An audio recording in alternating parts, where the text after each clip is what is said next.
जय हिंद। स्वागत है आप सभी का। आज हम लोग सीटेट 1 to 5 के लिए 1 to 5 के लिए आपका क्या है, इतिहास का प्रीवियस ईयर क्वेश्चन है।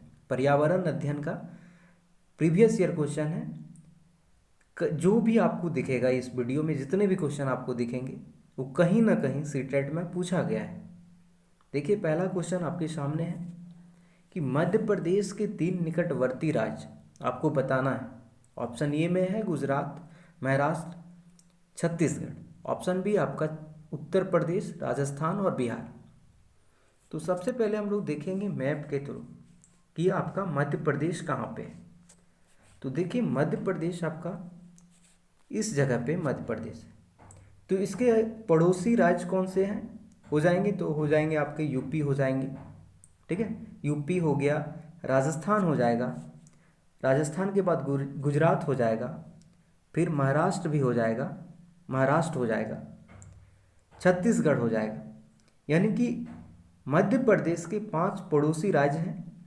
कौन कौन से हैं? गुजरात हो गए, ये आपका राजस्थान हो जाएगा, गुजरात, राजस्थान, उत्तर प्रदेश, महाराष्ट्र और छत्तीसगढ़। तो देखेंगे कि ऑप्शन में कौन सा दिया हुआ है। तो ऑप्शन में देखिए क्या है। ऑप्शन ये आपका गुजरात दिया हुआ है, बिल्कुल है ही। महाराष्ट्र और छत्तीसगढ़, ये तीनों क्या है, इसका पड़ोसी राज्य है। तो ऑप्शन ये आपका सही आंसर हो जाएगा। अगला क्वेश्चन देखेंगे। अगला क्वेश्चन देखिए कि भारत के 3 समुद्र तटीय तटवर्ती राज्य आपको बताना है, कौन कौन से होंगे। ऑप्शन ये है आपका तेलंगाना हो गया, महाराष्ट्र हो गया, ओडिशा हो गया। तो सबसे पहले जानेंगे कि भारत के कितने समुद्र तटवर्ती राज्य हैं। तो इंडिया में क्या है, 9 समुद्र तटवर्ती राज्य हैं। कौन कौन से हैं, चलिए हम लोग मैप के थ्रू देखेंगे। देखिए, मैप के थ्रू हम लोग देखेंगे कौन कौन से हैं। तो क्या है, गुजरात हो जाएगा, गुजरात है, महाराष्ट्र है, गोवा है, कर्नाटक है, केरल हो गया, तमिलनाडु हो गया, आंध्र प्रदेश, उड़ीसा और पश्चिम बंगाल। ये सब क्या है, समुद्र के तटवर्ती राज्य हैं हमारे भारत के। तो चलिए देखते हैं ऑप्शन में कौन सा होगा। ऑप्शन बी में आपका देखिए झारखंड है, गुजरात है, पश्चिम बंगाल है। इसमें क्या है कि देखिए आपका झारखंड नहीं है, समुद्र क्या है, तटवर्ती राज्य नहीं है हमारे भारत का, समुद्र के तट में नहीं है। तो इसमें झारखंड नहीं है, इसमें आपका तेलंगाना नहीं होगा, और इसमें देखिए असम नहीं है, और इसमें कौन सा है, आंध्र प्रदेश नहीं है। तो क्या हुआ था, ये प्रीवियस ईयर जब भी क्वेश्चन पूछा गया था, इसमें बोनस मार्क्स मिला था सभी को, यानी कि कोई भी इसका ऑप्शन सही नहीं है। तो इसका कौन सा ऑप्शन क्या है, अगर ई में देखा जाए तो ऑप्शन ई अगर लेंगे तो हो जाएगा, जैसे गुजरात हो जाएगा, महाराष्ट्र हो जाएगा, गोवा हो जाएगा, कर्नाटक हो जाएगा, केरल हो जाएगा, तमिलनाडु हो जाएगा, आंध्र प्रदेश हो जाएगा, उड़ीसा और पश्चिम बंगाल हो जाएगा। तो ये आपका समुद्र के तट पे ये सभी राज्य हैं। अगला क्वेश्चन देखेंगे। अगला क्वेश्चन देखिए, इसमें क्वेश्चन है कि आपका घर एक्स और आपका विद्यालय जो है वाई पर स्थित है। मान लेते हैं कोई एक्स है और वाई है। आपका जो घर है, आपका घर जो है, मान लेते हैं कि यहाँ पे आपका घर है यहाँ पे, तो ये एक्स मान लेते हैं, एक्स मान लेते हैं, यहाँ पे मेरा घर है, एक्स मान लिए, यहाँ पे मेरा घर है। उसके बाद स्थित एक्स और वाई के बीच एक व्यस्त राजमार्ग है, मतलब रास्ता है। अतः आप अपने विद्यालय पहुँचने के लिए पहले क्या है, 200 मीटर ठीक पश्चिम दिशा में जाते हैं, फिर ठीक उत्तर दिशा में जाते हैं। उसके बाद क्या है कि और क्वेश्चन है, देखिए थोड़ा टाइपिंग मिस्टेक हो गया है, यहाँ पे हो जाएगा 80 मीटर लंबा सुरंग मार्ग पर, ठीक है, पार करते हैं, और क्या है, अंत में ठीक पूर्व दिशा में 200 मीटर चलकर अपने विद्यालय पहुंचते हैं। आपके विद्यालय के सापेक्ष आपका घर कहाँ पे है। तो सबसे पहले मान लेते हैं कि एक्स मेरा घर है, यहाँ पे घर है। इधर क्या हुआ, देखिए यहाँ पे क्वेश्चन दिया हुआ है कि एक्स, और यहाँ पे पहले विद्यालय पहुँचने के लिए पहले 200 मीटर ठीक पश्चिम, तो जानते हैं हम लोग डायरेक्शन, जैसा कि ये आपका 4 डायरेक्शन होता है। इधर पूर्व होता है, इधर पश्चिम होता है, इधर उत्तर होता है और इधर दक्षिण होता है। तो हमें चलने के लिए कहाँ बोला जा रहा है, तो देखिए यहाँ ठीक पश्चिम, तो इधर चलेंगे हम लोग, पश्चिम दिशा इधर हो जाएगा, यहाँ पश्चिम। तो 200 मीटर हम लोग ठीक चलेंगे अपने घर से, ठीक है, 200 मीटर चलेंगे। उसके बाद देखिए अगला क्वेश्चन में है, जो यहाँ पे आपको नहीं दिखेगा, हम पढ़ देते हैं कि 80 मीटर लंबा सुरंग, ठीक है, ठीक है, 80 मीटर लंबा है जो उत्तर की ओर जाता है। तो उत्तर मान लेते हैं इधर है, क्यों? क्योंकि उत्तर दिशा इधर होता है ऊपर की साइड। तो ये आपका 80 हो जाएगा। 80 होने के बाद ठीक पूर्व दिशा में 200 मीटर चलना होता है। तो देखिए इधर आपका पूरब है, तो ये मान लेते हैं कि ये डायरेक्शन है आपका उत्तर की ओर। अब पूरब चलना होगा तो इधर चलेंगे, तो पूरब इधर चलेंगे, कितना? तो 200 मीटर चलेंगे, 200 मीटर चलेंगे।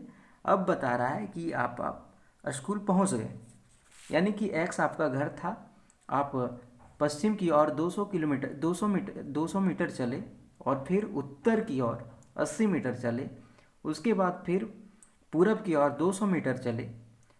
अब आपको बताना है कि आपका घर यहाँ पे है और आपका स्कूल यहाँ पे है, तो कितने दूरी पे आपका घर और स्कूल का दूरी कितना है और किस डायरेक्शन में आपका घर है। तो जैसा कि आपको पता है, इधर देखिए, अगर इतना इतना डिस्टेंस है मेरा, जब पता है कि इतना ही हमारा डिस्टेंस इधर 80 मीटर है, तो इधर भी 80 मीटर ही होगा। और डायरेक्शन आपका घर किधर है, तो इधर देखिए, अगर इधर चले जाएंगे स्कूल से, तो आपको पता है कि ये डायरेक्शन आपका दक्षिण की ओर होता है, तो दक्षिण हो जाएगा। दक्षिण कितना? 80 मीटर आपका लंबा हो जाएगा, आपका डिस्टेंस हो जाएगा घर और स्कूल की दूरी, और किस डायरेक्शन में? तो दक्षिण दिशा में। अगला क्वेश्चन देखेंगे, नीचे दिए गए किस राज्य के पहाड़ों के जंगलों में लोग झूम खेती के तरीके को अपनाते हैं? ऑप्शन दिया हुआ है, इसमें बताना है कि कौन सा राज्य जो है उसमें क्या है कि आज भी झूम खेती का प्रचलन है। झूम खेती क्या होता है? तो झूम खेती क्या होता है कि कुछ लोग जो हैं पेड़ पौधे को काट देते हैं और कुछ दिन तक छोड़ देते हैं, क्योंकि उनका अस्थायी रूप से वो एक जगह नहीं रहते हैं, कहीं मान लेते हैं कि आज इस जगह पे है, तो इस अगल बगल के जितने भी जंगल हैं, पेड़ पौधे हैं, काट के छोड़ दिया जाता है। अगले साल क्या होता है, दूसरे जगह चले जाते हैं और वहाँ पे खेती करते हैं काट के। ये जो काटने के बाद छूट जाता है, तो क्या होता है, जब सड़ता गलता है तो ये ज़मीन जो होता है बहुत उपजाऊ हो जाता है। तो कहाँ पे होता है, किस राज्य में होता है? हम लोग क्या करते हैं, झारखंड में जो खेती होती है अस्थाई होती है, जहाँ हमारा प्लॉट होगा, जहाँ पे खेती करेंगे एक साल, दूसरे साल भी वहीं करेंगे। लेकिन क्या है, देखिए ऑप्शन बी आपका मिज़ोरम जो है, मिज़ोरम एक ऐसा राज्य है जो क्या होता है, झूम खेती उसमें उस राज्य में प्रचलन है।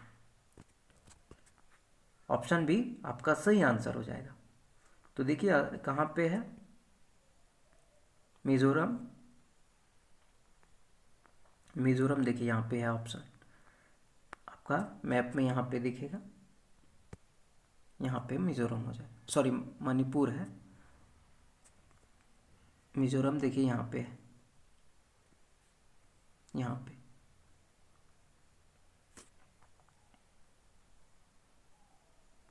अगला क्वेश्चन देखते हैं। देखिए क्वेश्चन है कि पहाड़ी क्षेत्र की किसी लड़की ने अपने राज्य के अधिकांश घरों के बारे में निम्नलिखित विवरण दिए हैं। नीचे दिया हुआ है विवरण, क्या है देखते हैं। हमारे यहाँ वर्षा बहुत होती है और हिमपात यानी कि बर्फ़ भी होता है, यानी कि बर्फ़ भी गिरता है। जब ठंड अधिक हो जाती है तब धूप में बैठना अच्छा लगता है। हमारे घर पत्थर अथवा लकड़ी से बनाए जाते हैं। हमारे घरों में छतें ढालू होती है। क्यों होता है? क्योंकि बर्फ़ वगैरह गिरता है तो ढालू रहने के बाद सारा नीचे गिर जाता है। यह राज्य होना चाहिए, तो ये राज्य आपका हिमाचल प्रदेश हो जाएगा। अगला क्वेश्चन देखेंगे। डल झील हमारे देश का एक प्रसिद्ध पर्यटन स्थल है। इस झील में हाउस बोट है जिसमें लोग रहना पसंद करते हैं। वे शिकारा में बैठकर चप्पू चलाना चाहते हैं। आपका ऑप्शन दिया हुआ है Udaipur, option B Jaipur, option C Hyderabad या ऑप्शन डी श्रीनगर। ये सीधा सीधा पूछा गया है क्वेश्चन कि डल झील कहाँ पे स्थित है, कौन से शहर में। जो आपके चार ऑप्शन दिए हुए हैं उस चार ऑप्शन में किस जगह पे डल झील स्थित है। तो ऑप्शन डी आपका सही आंसर हो जाएगा, श्रीनगर में डल झील क्या स्थित है। अगला क्वेश्चन देखेंगे। मच्छर प्रायः हमें परेशान करते हैं, अंधेरों में भी वे हमें ढूंढ सकते हैं। तो क्या कह सकते हैं कि ये क्या करता है, मच्छर जो है अंधेरे में भी हम लोगों को ढूंढ लेता है। तो क्या रीज़न है। तो देखिए ऑप्शन ये है कि हमारी सांसों की कंपनों द्वारा। ऑप्शन बी आपका है सांस द्वारा छोड़ी गई वायु की गर्मी से। देखिए क्या है, सीटेट में जो भी ऑप्शन रहता है ना, लगभग बहुत क्लोज रहता है ऑप्शन, लेकिन उनमें से भी चार ऑप्शन दिए जाते हैं। चारों में से आपको सबसे बेस्ट जो होता है, जो सबसे सटीक होता है, उस ऑप्शन को टिक करना होता है, तभी आपका सही आंसर हो जाएगा। जैसे ये भी सही है कि जो आप ऑप्शन बी जो दिया हुआ है कि सांस द्वारा छोड़ी गई वायु जो गर्म होता है उसके कारण भी आता है, लेकिन ऑप्शन बी में क्या है कि सांस द्वारा छोड़ी गई वायु की गंध द्वारा। ऑप्शन डी देखिए क्या है कि पैरों के तलवों की गंध और हमारे शरीर की गर्मी से। तो चारों ऑप्शन में सबसे बेस्ट ऑप्शन आपका डी था। क्या था कि पैरों के तलवा, ठीक है, और की गंध से, जो भी गंध आती है तलवों से और हमारे शरीर की गर्मी से, ये क्या हम लोगों को ढूंढ लेती है मच्छर। अगला क्वेश्चन देखिए, ये पहेली है जो आपके क्वेश्चन में दिया गया था। क्या है देखते हैं पहेली कि कूटी जाती, पीसी जाती, भोजन तीखा खूब बनाती, खाने में ज़्यादा होने पर मुंह से निकले शीशी से, आँख और नाक से निकलते पानी, याद दिला दूँ नानी।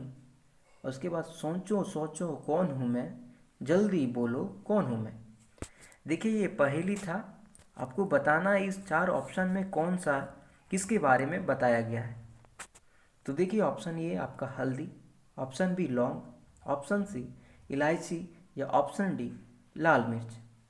तो देखिए लाल मिर्च ही क्या होता है, अगर किसी खाने में ज़्यादा हो जाता है तो शीशी करते हैं हम लोग, है ना, बहुत तीखा लगता है,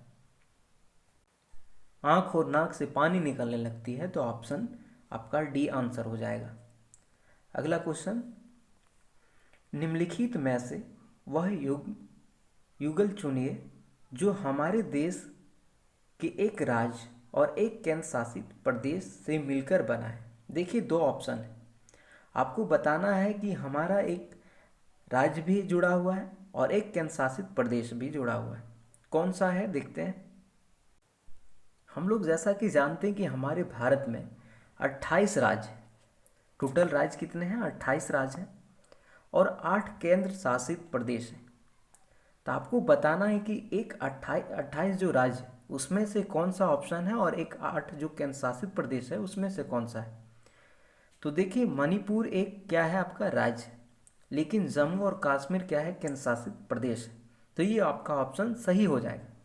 लेकिन अगर देखिए असम और उड़ीसा, तो ये क्या है, दोनों जो राज्य हैं हमारे देश के, उत्तराखंड और मेघालय, ये सब क्या है राज्य हैं। तेलंगाना और अरुणाचल प्रदेश, ये सब क्या है राज्य। यानी कि मणिपुर एक राज्य है और जम्मू कश्मीर जो है केंद्र शासित प्रदेश है। तो ऑप्शन ये आपका सही आंसर हो जाएगा। अगला क्वेश्चन देखेंगे, निम्नलिखित में से वह राज्य चुनिए जहाँ के लोग नारियल के तेल में पकी या तली समुद्री मछली खाना पसंद करते हैं।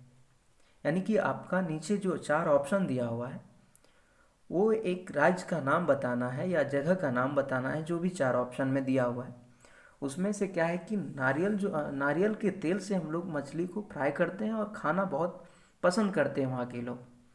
तो ऑप्शन ये आपका सही आंसर हो जाएगा, गोवा के ही लोग जो हैं सो नारियल के तेल से हम लोग क्या करते हैं, झारखंड में अक्सर क्या होता है, झारखंड बिहार ये सभी राज्य में क्या है, नारियल के तेल का यूज़ होता है। लेकिन यहाँ पे क्या होता है, सॉरी एक किसका, कड़वा तेल का यूज होता है। लेकिन गोवा में क्या है, नारियल तेल का यूज होता है समुद्र मछली पकाने में, और इसका गोवा का लोकप्रिय खाना है। तो ऑप्शन ये आपका सही आंसर हो जाएगा।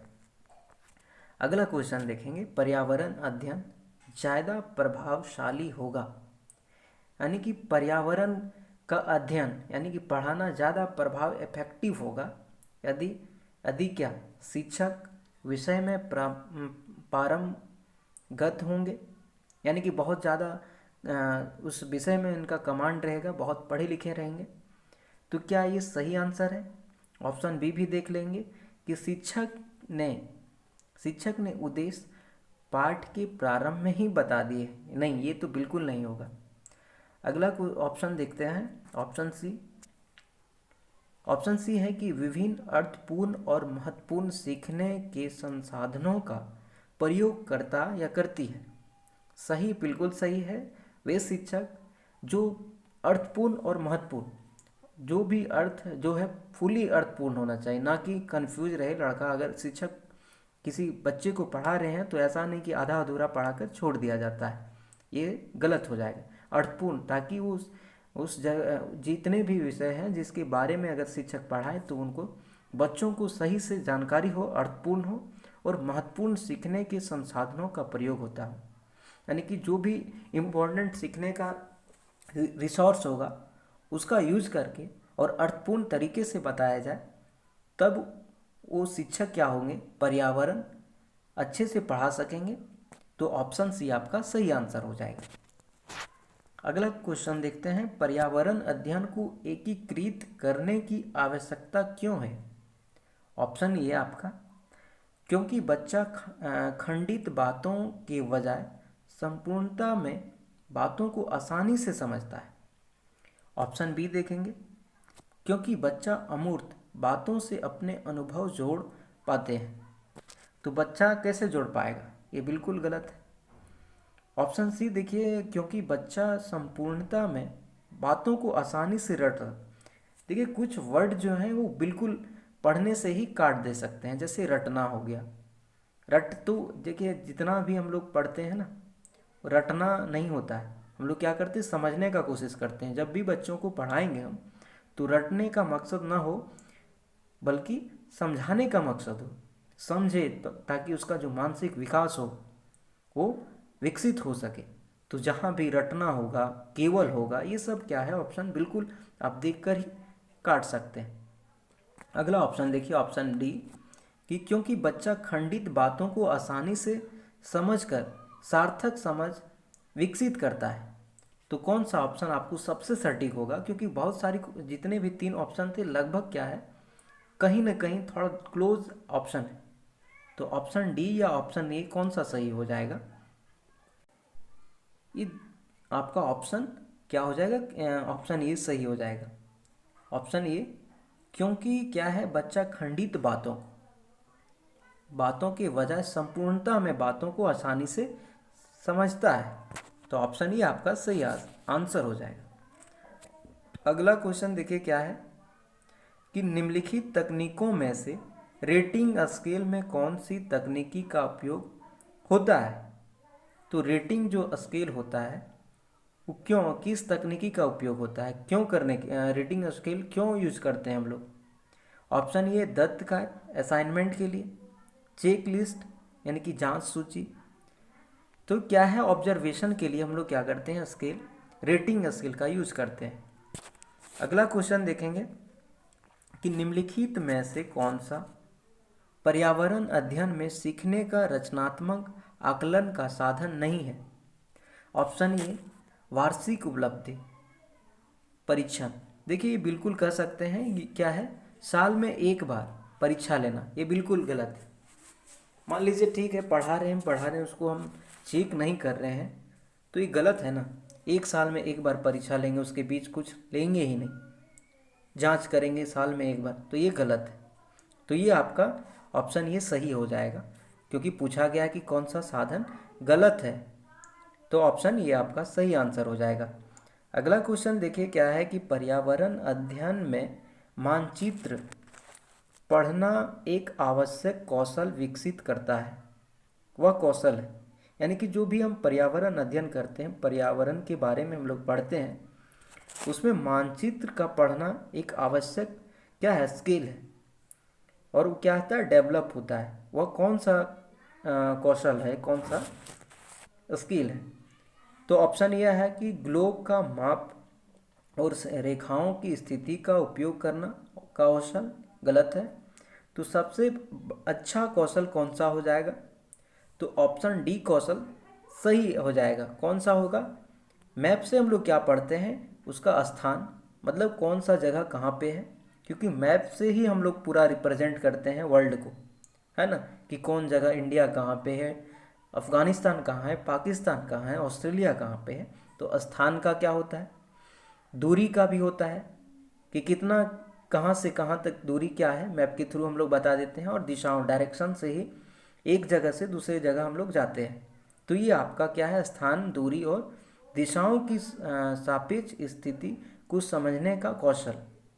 मैप ना होता तो क्या करते हैं हम लोग, एक जगह से दूसरी जगह नहीं जाते, क्योंकि डायरेक्शन से ही हम लोग एक जगह से दूसरी जगह जा रहे हैं।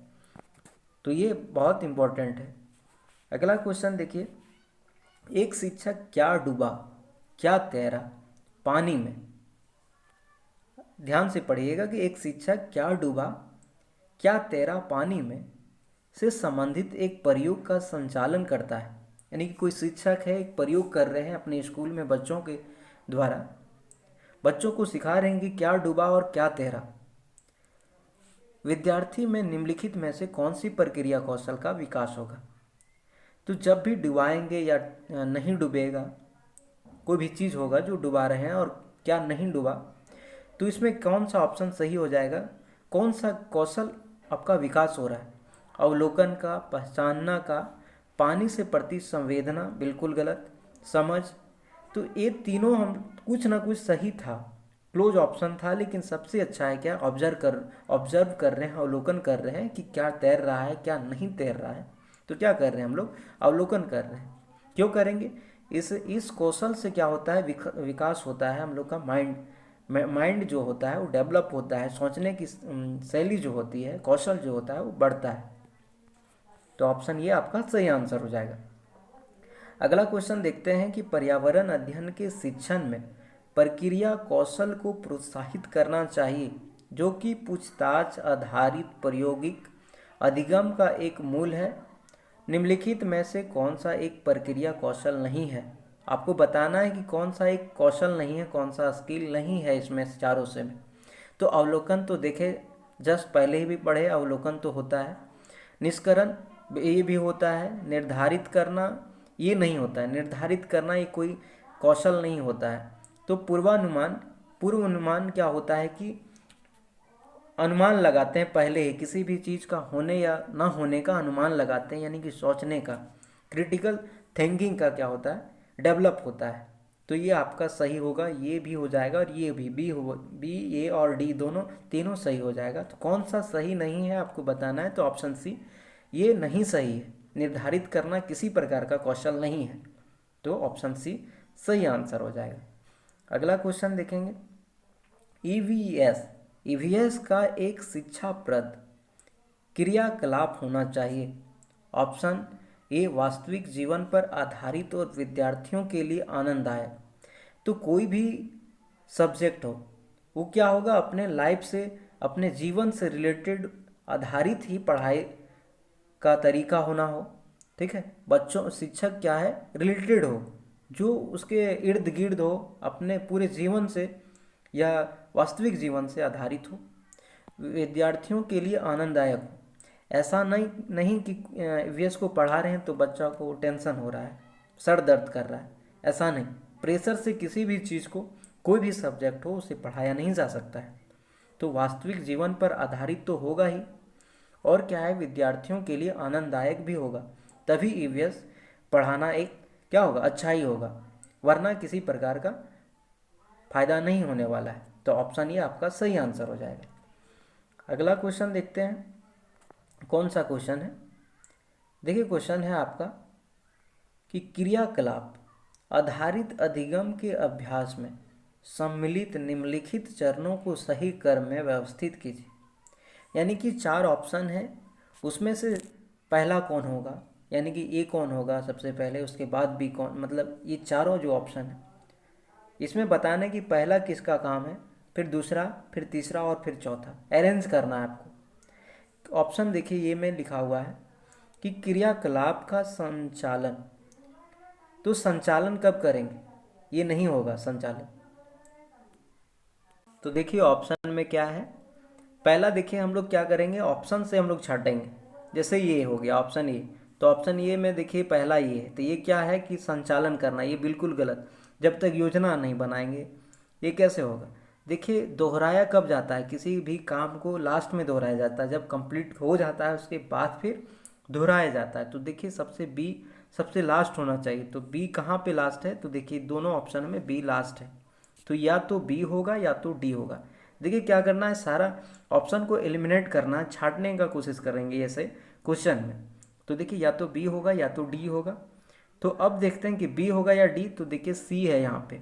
तो सी में क्या है कि योजना बनाना, बिल्कुल किसी भी काम को करते हैं तो योजना बनाने के पहले नहीं, पहले योजना बनाते हैं उसके बाद किसी भी कार्य को करते हैं, तो पहला सी हो जाएगा। लेकिन अगर ऑप्शन डी देखें तो प्रक्रम पर विचार करना, विचार तो सही है लेकिन विचार कब करेंगे, तो ये हो जाएगा ऑप्शन डी, क्योंकि विचार करेंगे, विचार करने के बाद किसी भी चीज़ का योजना बनाएंगे, तो पहला डी होगा उसके बाद सी हो जाएगा, यानी कि ऑप्शन डी आपका सही आंसर हो जाएगा। देखिए अगला क्वेश्चन है कि ईवीएस पाठ्यचर्या का आधार क्या है। ऑप्शन ए आपका रचनावाद सिद्धांत, ऑप्शन बी संज्ञानात्मक सिद्धांत, ऑप्शन सी सामाजिक रचनावाद सिद्धांत और ऑप्शन डी आपका है व्यवहारवाद अधिगम सिद्धांत। तो सबसे सटीक आंसर ऑप्शन सी हो जाएगा, सामाजिक रचनावाद सिद्धांत। अगर ये वीडियो आप लोगों को अच्छा लगा तो लाइक शेयर कमेंट और सब्सक्राइब करना ना भूलें। जय हिंद।